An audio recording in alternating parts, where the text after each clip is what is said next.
मैं गौतम दा लहरी के पास जाना चाहूंगा। और गौतम दा, मैं आपके पास जाने के पहले कुछ शिकायतें आना शुरू हुई, कुछ शिकायतें देखते हैं।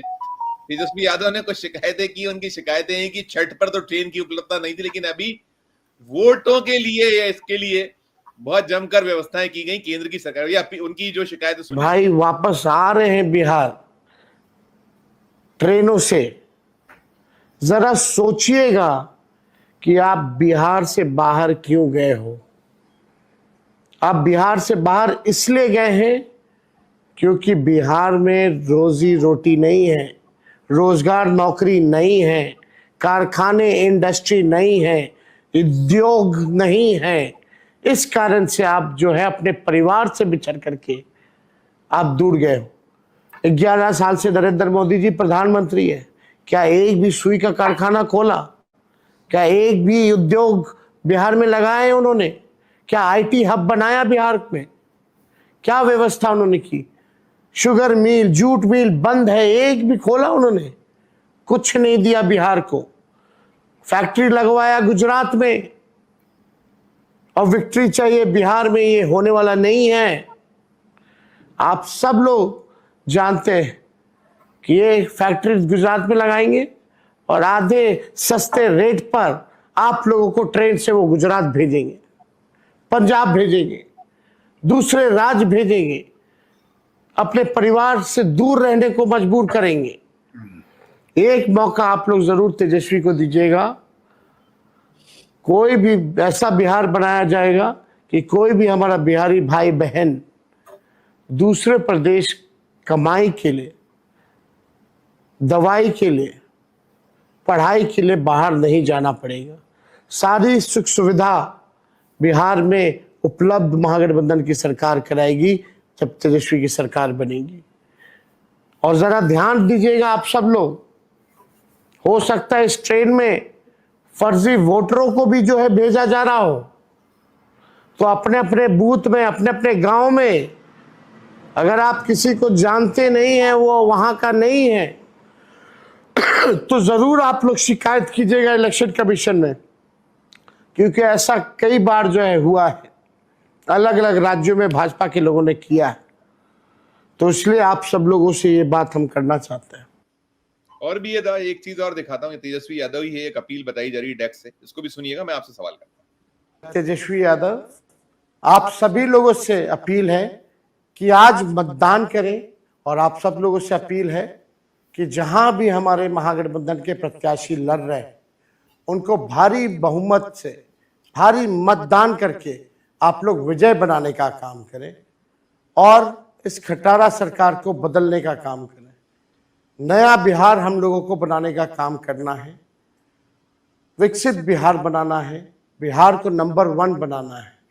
तो जितने हमारे भाई हैं, उन सब लोगों से, बहनों से, माताओं से, सभी लोगों से हमारी अपील है कि एक एक वोट जो है महागठबंधन पर दे करके भारी बहुमत से जिताएं।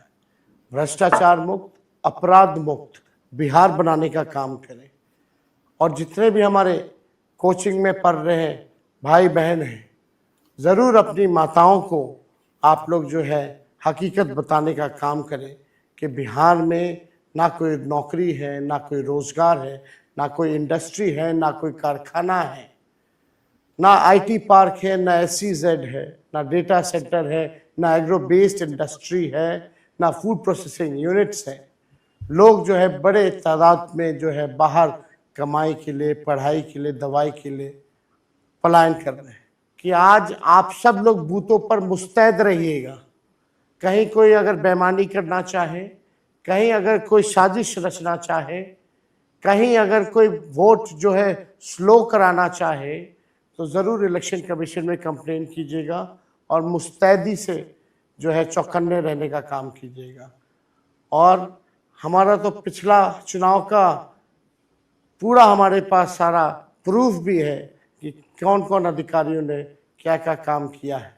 हमारी पैनी नज़र अधिकारियों पर भी होगी, और उन अधिकारियों से, सभी अधिकारियों से हमारा विनम्र आग्रह होगा कि आज जो चुनाव हो रहा है, आप लोगों ने संविधान की जो कस्में खाई हैं, आप लोग न्याय कीजिएगा, जस्टिस कीजिएगा। न्याय कीजिएगा, जस्टिस कीजिएगा। दादा देखिए, बहुत अपीलिंग है दो तीन चीजें। एक तो पलायन पूरा देश देखता रहा है, और बहुत जो सूबे हैं उसमें बिहार बहुत ऊपरी पायदान पर है, और साथ में रोजगार की जो स्थिति है, दोनों चीजें, और साथ में वोट चोरी या जो ओपन अप किया गया है, तो ये सब मिश्रण पूरा का पूरा, क्या आपका अपना अनुभव क्या कहता है, क्या चीजें बहुत अपील कर रही हैं, और जो जंगल राज 20 बरस पुराना, क्या बहुत मुफीद साबित हो पाएगा, या आपको बताना पड़ेगा कि आपने किया क्या कुछ है एनडीए द्वारा? नोट आपका, गौतम दा।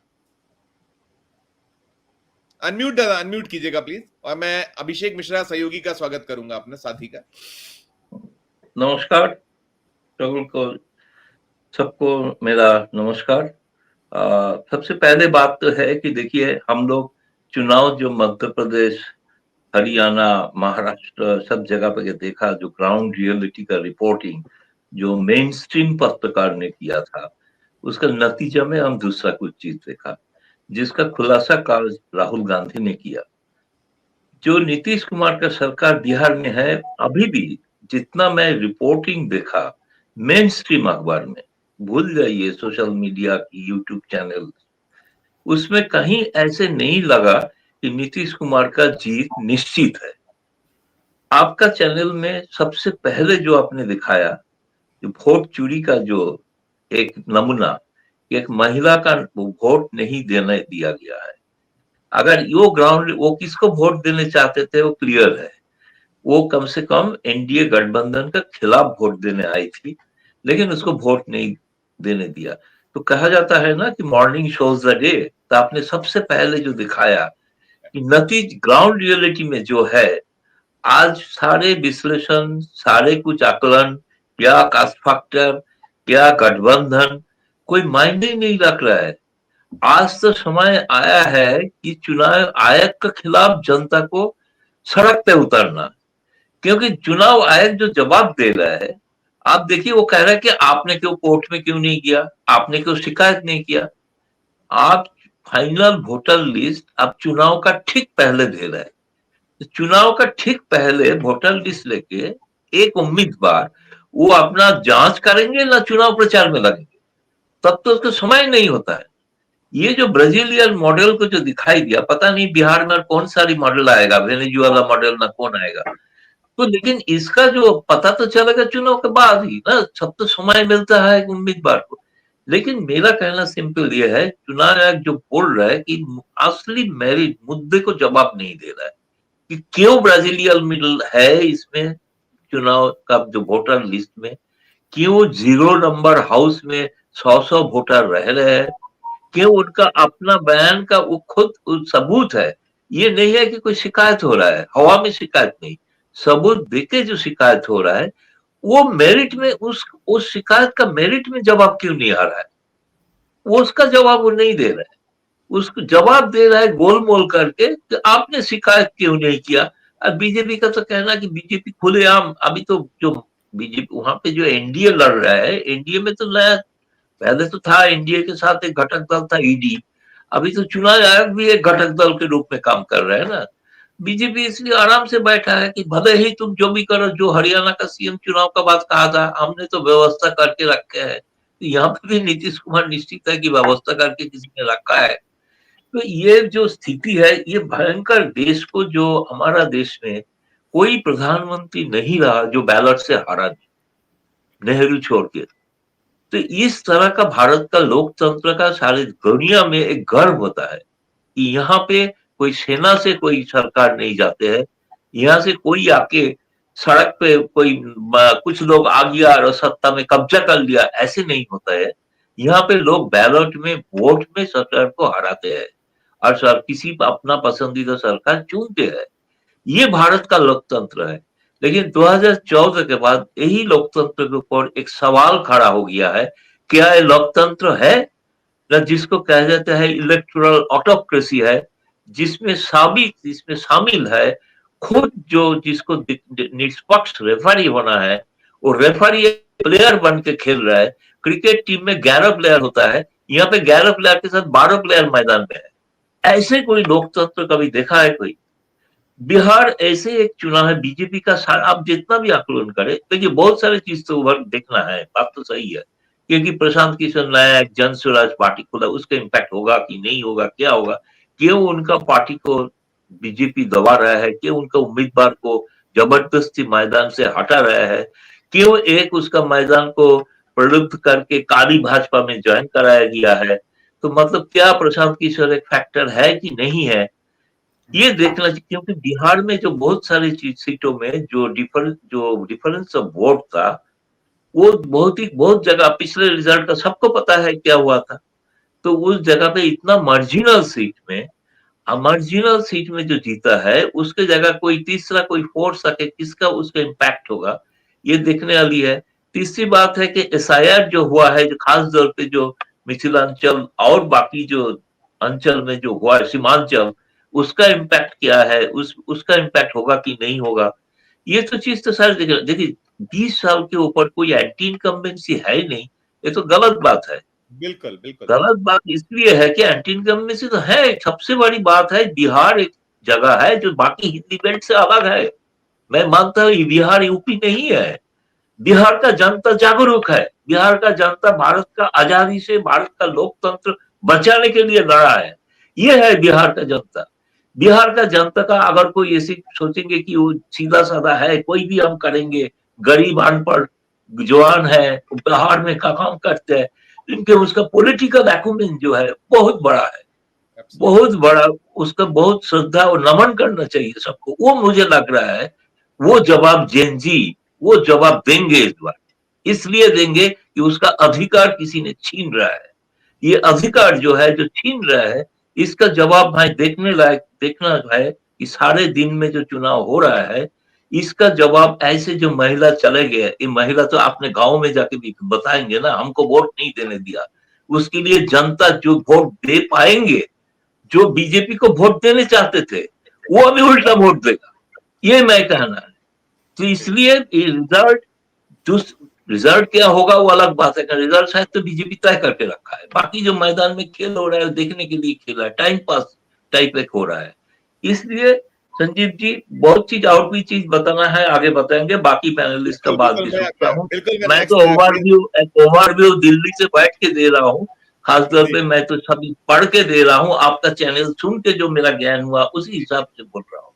मैं गौतम दा, मैं ये पूछना चाह रहा था आपसे कि जो ये रहा है आपका खासकर SIR, और वहां आप सीन देखिए, वहां पर जो दृश्य रहा है बंगाल में चल रहा है, और बंगाल में बहुत कुछ बातें लगातार हो रही। बंगाल में कहा जा रहा है कि बाध्यता है और ममता दीदी को लेकर एक बनाया जा रहा है। ये भी कहीं हम बीच में जब बात कर रहे थे, जो विश्लेषक हैं, जो जानकार लोगों का कहना था कि पूरी कोशिश होगी प्रोवोक किया जाए, प्रोवोक करके वहां जब वक्त आए तो कुछ भी कर सकती है केंद्र की सरकार, और केंद्र सरकार कुछ भी कर सकती है। उसमें कहीं कुछ जो विश्लेषकों का ये भी कहना था कि राष्ट्रपति शासन जैसी स्थिति भी पैदा हो सकती है। एक तो वो है, और दूसरा मैं ये लगातार देख रहा हूं, देखिए बंगाल में बड़ा गजब है कि बीजेपी क्या बात कर रही है कि ममता जी ने रोजगार नहीं दिया, कानून व्यवस्था की स्थिति खराब है, जो जो बिहार में जिन चीजों से बच रही है वहां वो बातें सब कर रही है।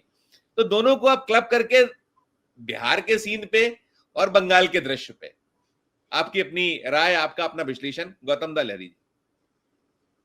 धन्यवाद। सबसे पहले तो बात यह है कि आपने बिहार के बारे में अभी तक जो तस्वीरें आपने दिखाया बस चैनल से, इसमें 3 तस्वीर आ रहा है। एक है कि जेन्युइन वोटर जो वोट देने चाहते थे, शायद वो बीजेपी के खिलाफ वोट देने चाहते थे, तो वोट नहीं देना दिया जाता है, जेन्युइन वोटर लिस्ट में भी नाम है। दूसरे है कि जो वोट दे रहे हैं, अभी तक जो स्थिति जिसका बयान जो आ रहा है उसी से आकलन यह है कि वो बीजेपी के खिलाफ ही वोट जा रहा है, जो दे पा रहा है वोट।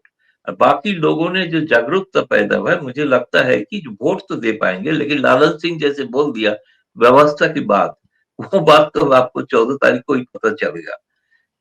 बंगाल के साथ अगर जोड़ेंगे, बंगाल में जो SIR जो कार्यक्रम शुरू हुआ, एक बात आपको मानना पड़ेगा कि बंगाल में हर बूथ में TMC का बूथ कमेटी है, हर बूथ कोई छोड़ा नहीं है, उसमें ऑर्गेनाइजेशन जिसको कहते हैं संगठन, वो बहुत ही ताकतवर है। बीजेपी उसका 70,000 बूथ से आपको अभी तक जो है 40, अमित शाह इतने बार दौरा करने के बाद 40,000 से ऊपर बूथ में उसका लोग है ही नहीं। तो बूथ लेके जो काम है, एक तो बात है ये, दूसरी बात है अभी ममता ने इसको एक पॉलिटिकल मुद्दा बना दिया है, बहुत इमोटिव इशू बना दिया है एसआईआर लेके। वो है कि जितना लोग वहां पे, कुछ लोग का रिसेंटली 6-7 लोगों का देहांत हुआ है, तो ये ममता बनर्जी कैंपेन शुरू कर दिया कि एसआईआर का टेंशन से ये लोगों को देहांत हुआ, दिल का दौरा पड़ रहा है। ये बहुत ही एक इमोटिव इशू ममता ने क्लेवरली यूज कर रहा है, जिसके बारे में बीजेपी का कोई जवाब ही है नहीं। बीजेपी बोला नहीं नहीं, उन्होंने तो दिल का दौरा भी माना, इसके साथ एसआईआर क्या है। ममता बोल रहे एसआईआर के कारण टेंशन हुआ है, दिल का दौरा पड़ा है, अब एसआईआर बंद कीजिए, लोगों का मृत्यु नहीं होगी। तो ये जो है अभी तक 7 है, 7 इन्होंने गिनाया जो एसआईआर चालू होने के बाद। वो बहुत लोगों के बीच में डर पैदा हो रहा है। एक बात तो सही है, क्योंकि बंगाल ऐसे एक जगह है जहां पे देश विभाजन के बाद बहुत सारे हिंदू परिवार आए थे, नॉट द मुस्लिम्स। मुस्लिम जो एलिटिस्ट मुस्लिम्स वो चले गए थे, लेकिन जो गरीब मुस्लिम रहा है, लेकिन हिंदू जो आए हैं उसका मन में डर है। उसका तो कोई कागज है नहीं, उसका पिता माता का जन्म तारीख है नहीं। ममता ने खुद बोला कि मैं 3-3 बार सेंट्रल मिनिस्टर रहा हूँ, 4 बार सांसद रहा हूँ, विधायक रहा हूँ इतने देर बाद, इसके बाद हमें पूछना पड़ेगा कि हमें जन्म तारीख, जन्म का कुंडली क्या है, दिखाना पड़ेगा किसी को। बट एक मौलिक सवाल जो है, इसको क्लेवर जैसे बीजेपी ने सोचा था कि सिटीजनशिप अमेंडमेंट एक्ट लागू करके बहुत बड़ा, एक बीजेपी नेता हम लोगों को कहा था इस बार तो हमारे पास ऐसे तुरुप का ताश है जिससे हम ममता को पूरा हरा देंगे, वो है सीए। लेकिन सीए तो उल्टा साबित हुआ है। एसआईआर लेके जो रहा है बीजेपी का खास वोट बैंक, जो मथुआ कम्युनिटी, शेड्यूल कास्ट, खासतौर पे मथुआ एंड राजवंशी, ये दोनों कम्युनिटी में इतना हलचल पैदा हुआ है कि मथुआ पहली बार, जो कांग्रेस का बंगाल में उतना कुछ है ही नहीं, वहां से प्रतिनिधि दल राहुल के पास आ गया दिल्ली में। इसलिए आया था कि राहुल गांधी इसके ऊपर लड़ रहा है, दिखाई दे रहा है, परसेप्शन है, दिखाई दे रहा है। वो यहाँ पे डेलीगेशन लेके मथुआ कम्युनिटी आया। काल से एक मथुआ कम्युनिटी का लीडर वो लगातार हंगर स्ट्राइक में बैठ रहा है। किसी महिला, वो भी एमपी रहे, वो कहा कि ममता वाला ठाकुर काल से मैदान। तो ये एसआईआर जो मुद्दा है, ये एक्चुअली इसको, एक क्राइसिस को, ये मानना पड़ेगा तृणमूल कांग्रेस इसको अपॉर्चुनिटी में बदल दिया। और इसके कारण जो इम्पैक्ट होगा, तीसरी बात यह है कि सबसे मैं अहम बात ये कहूंगा कि लिटरेसी रेट देश में क्या है। बंगाली सोचिए ना, लिटरेसी रेट तो 100% है नहीं, केरला छोड़ के। जो लिटरेट है नहीं, आपके पास जो फॉर्म दे रहा है, फॉर्म पढ़ेंगे कैसे। अगर सहायता करना है उसको भरने के लिए, अभी मैं एक फॉर्म का देख रहा था, एक साइड में पिता पता का नाम, उसका वोटर लिस्ट में नाम नंबर क्या था वो भी लिखना पड़ेगा। जब हमारे पास आएगा हम तो देखेंगे, बट अभी हम बंगाल का एक फॉर्म देख रहे थे, इतना सारे फॉर्म जो फिलअप करना पड़ रहा है, वो पासपोर्ट फॉर्म के फिलअप करने के तहत है। तो उसके कारण कौन सा अनपढ़ आदमी वो भर पाएगा, तो इसके लिए सहायता चाहिए। बीजेपी वहां पे सहायता का नाम पे कुछ कैंप खुला है, लेकिन वो पकड़ा गया कि वो भिन्न राज्य से आया है और उसका स्टेट गवर्नमेंट्स के बिना अनुमति कोई कैंप आप खोल नहीं सकते हो, स्टेट गवर्नमेंट का परमिशन चाहिए। इसलिए भाजपा का सारे कैंप ममता ने बंद करा दिया, जो गैर कानूनी है। उनका जो कैंप है वो हर बूथ में है, हर जगह पे है, वो नाम भरा रहा है। लेकिन साथ साथ इसको एक पॉलिटिकल मुद्दा बनाया। पहले था बंगाली अस्मिता, उसके ऊपर तो बीजेपी ऑलरेडी हार चुके हैं। दूसरी बात है, आपने देखा होगा कि कुछ दिन पहले हुआ असम में कि वो अमर सोनार बांग्ला मी तुम्हारे भालोबासी वो गाया था, इसको बांग्लादेश नेशनल एंथम बोल के उसके खिलाफ कार्रवाई कर रहे हैं हेमंत बिस्व शर्मा। और मोदी जी कलकत्ता में चुनाव प्रचार जाकर में वही गाना गाते हैं। वो गाना तो रविंद्रनाथ संगीत का ट्रिगर सॉन्ग है, किसी देश ने उसको अपना लिया, नेशनल एंथम बनाया, तो उन देश का बात है। हमारा देश में तो अभी तो हम गा सकते हैं ना, क्योंकि वो ट्रिगर का सॉन्ग है, रविंद्र संगीत है। तो उसको गाने से अगर कानूनी करेंगे, और प्रधानमंत्री मोदी जी खुद गाते हैं कुछ अद्भुत बांग्ला में, अभी सोनार बांग्ला तुम्हारे भालोबासी टाइप ऑफ, जिसमें बंगाल नाराज हो जाता है, नाराज होता है, क्या गलत बांग्ला बोल रहा है। इसको दाढ़ी पहन के गया था रविंद्रनाथ टैगोर के ना, ममता को 200 के ऊपर सीट दे दिया। इसलिए बीजेपी का मेरा मानता हूं कि बीजेपी ममता को जिताने के लिए क्यों लगे हुए है मुझे पता नहीं है। ये अद्भुत एक चीज है, जो जो करते हैं वहां पे। अमित शाह जब जाते हैं, मैं पता हूं अमित शाह बाकी जगह में बहुत मशहूर है, स्ट्रेटेजिस्ट है माना जाता है, बंगाल में he is the asset for opposition. Amit Shah जितना बार जाएंगे ना उतना बहुत बीजेपी का काम होगा। अमित शाह जितना, उसका जो चेहरा जो भाषण देता है ना, जय श्री राम ऐसे करके, बंगाल का लोग डर जाते हैं, डर के बोला इसको कभी घुसने नहीं देना, इसके खिलाफ वोट देना। ये बीजेपी सोचते ही नहीं है, क्यों बंगाल में वो पकड़ नहीं पा रहा है। ये बात है। कुल मिला के आपको 2026 का बंगाल का रिजल्ट बता दिया हूं। मुझे लग रहा है बीजेपी 77 जो जीता था वो बचा पाएगा कि नहीं, ये अभी भी डाउट है। अब वोट चोरी तो करने का जो करेंगे, लेकिन वोट चोरी जबरदस्त रोकेंगे भी वहां पे। वो एक मिसाल है, वो देखने लायक चीज है। वो लड़ाई शुरू हो गया है, डिफरेंट पॉलिटिकली हो रहा है, इमोशनली हो रहा है। लोगों का घर में जाके तृणमूल पहुंच गया गवर्नमेंट की, भाई जो लोग मर गया है उसको हम सहायता करेंगे, क्योंकि आप चिंता मत कीजिए, ये ऐसा एक्ट तो बीजेपी ने आया, इसके लिए आपको देहांत हुआ है, हम आपके पास है, परिवार के पास है, जितना सहायता चाहिए सब देंगे। तो बीजेपी के पास कोई जवाब नहीं है। वो एक स्मार्ट पॉलिटिक्स वहां पे हो रहा है, दैट्स ट्रू।